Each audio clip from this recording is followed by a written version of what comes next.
Aujourd'hui, on va parler de peinture Renaissance, de cabinet de curiosités et d'art contemporain. Direction le château d'Oiron, situé tout au nord de la Nouvelle-Aquitaine dans le département des Deux-Sèvres.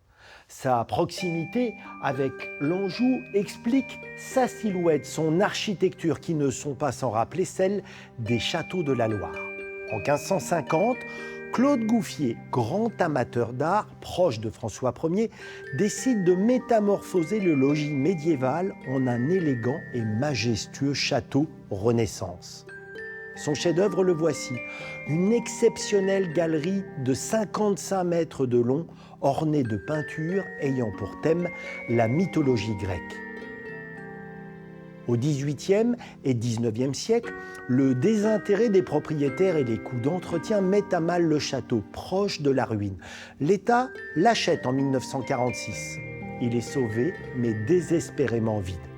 En 1990, le ministère de la Culture lance un projet original, doter le château d'une collection d'art contemporain.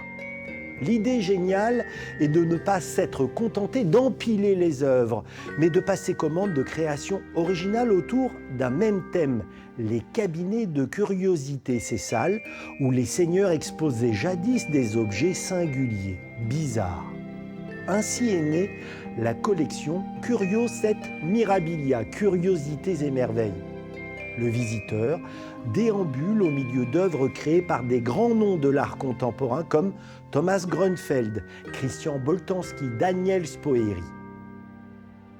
Géré par le Centre des Monuments Nationaux, le château d'Oiron est la plus importante expérience menée en France d'inscription d'une création contemporaine dans un patrimoine ancien.